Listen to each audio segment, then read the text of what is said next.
What's up? Welcome back. I'm John Stark, TheMovieGuy.com, your favorite blind film critic, and today I'm going to talk about Bird.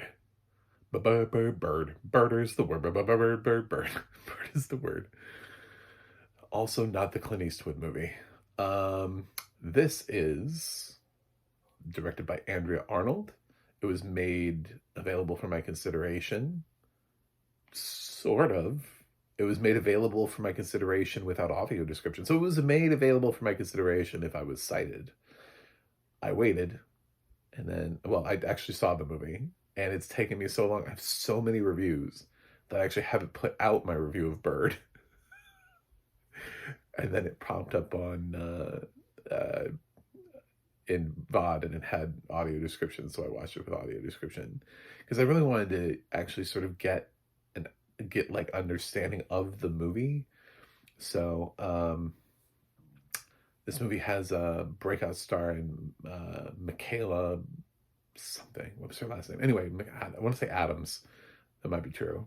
But its more well-known stars are Barry Keoghan and Franz Rogowski, who I still need somebody to explain to me why he's a thing. Like, I don't get Franz Rogowski at all. Like, this is now, again, another film that I've seen him in where I'm just like, I don't understand. I don't get it. Like, I don't get it.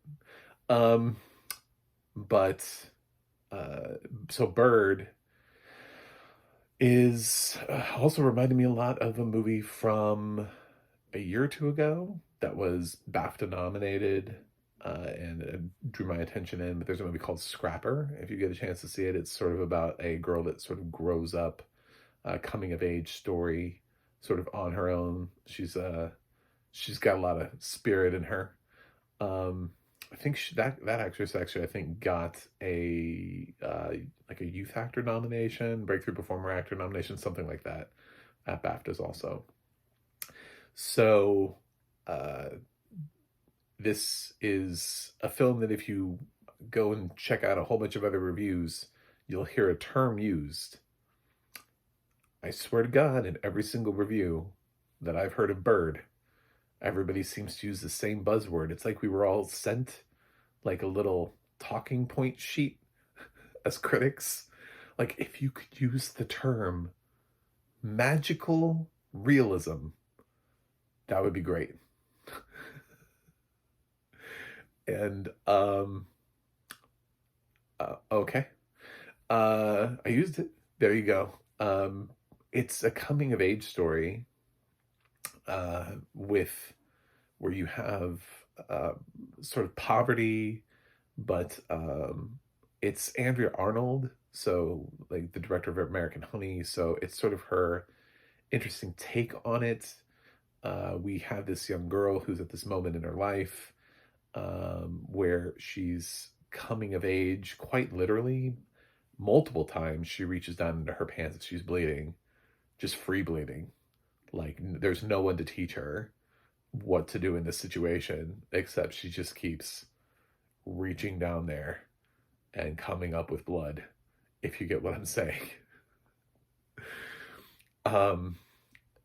She's got a brother that's Barry Keoghan, who is, he's got like a girlfriend, and he has like his own subplot. He's got this weird toad, like poisonous toad thing that he thinks is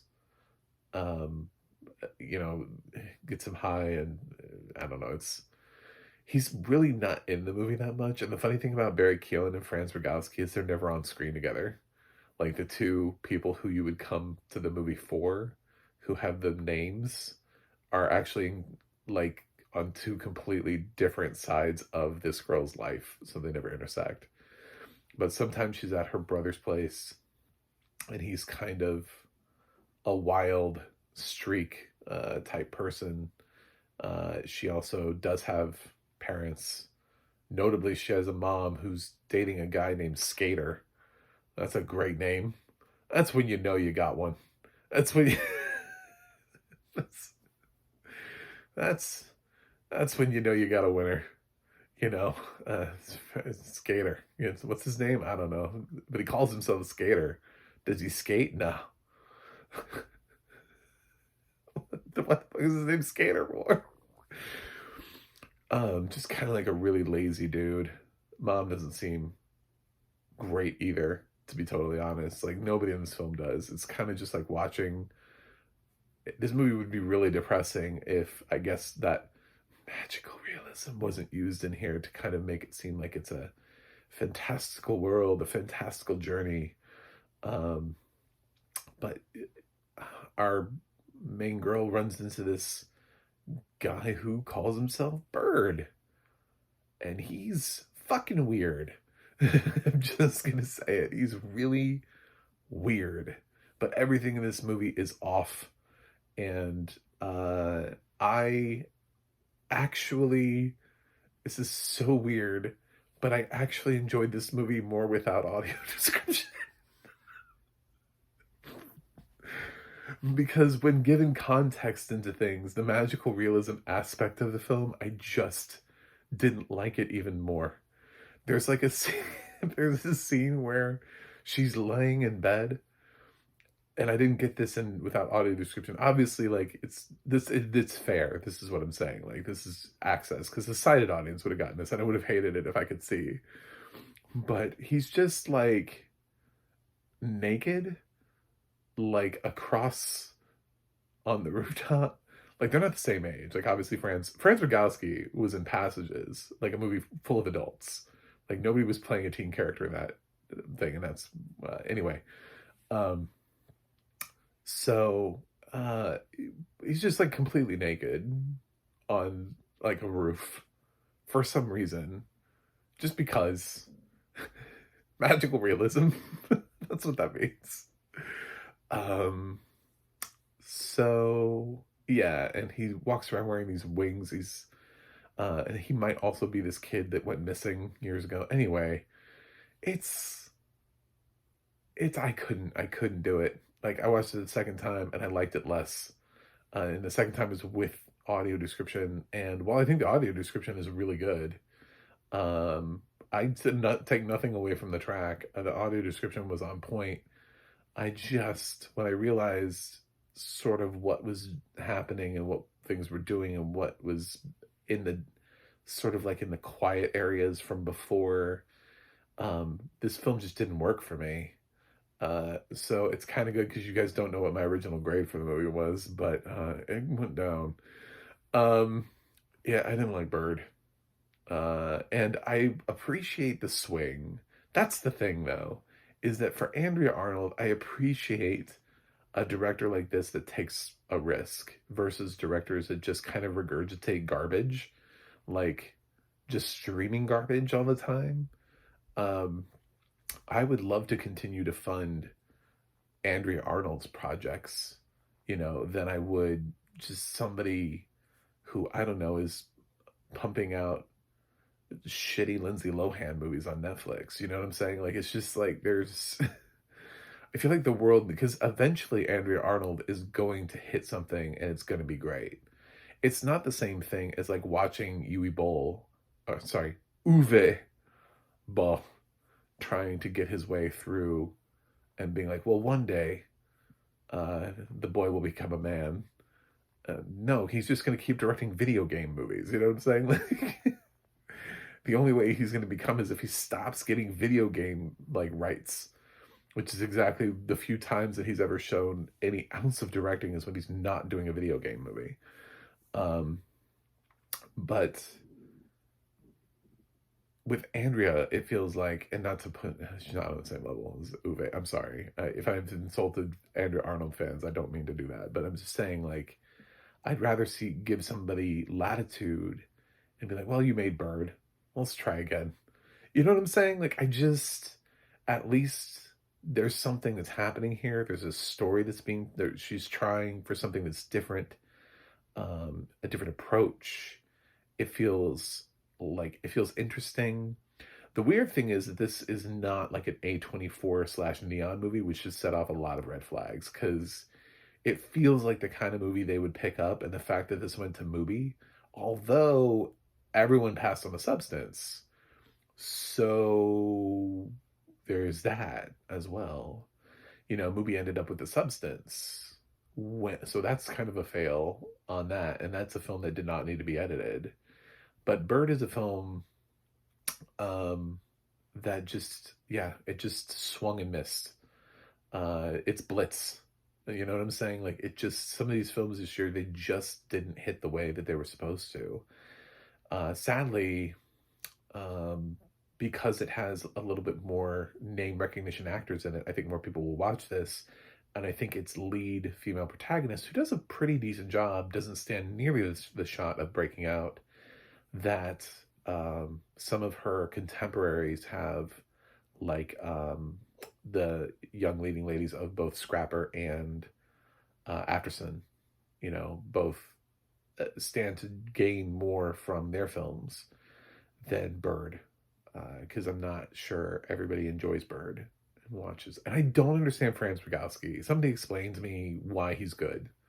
That's another thing, is that every time he was my least favorite thing in like, he's always my least favorite thing in any film he's in.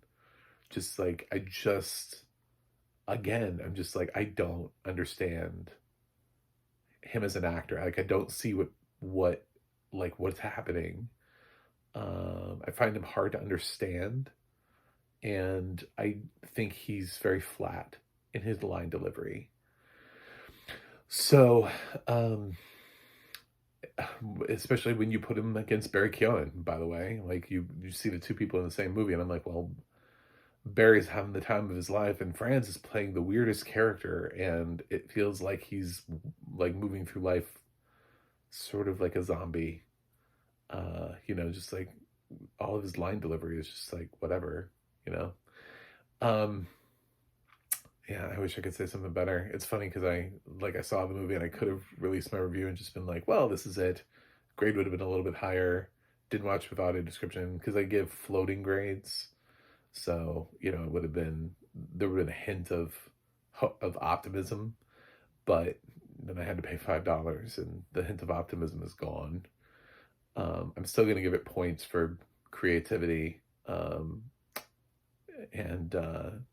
I made sure to use the buzzword, magical realism, which is a thing, by the way. I'm just making fun of everybody because they all said the same thing. It feels like one person said it and then we all have to say it.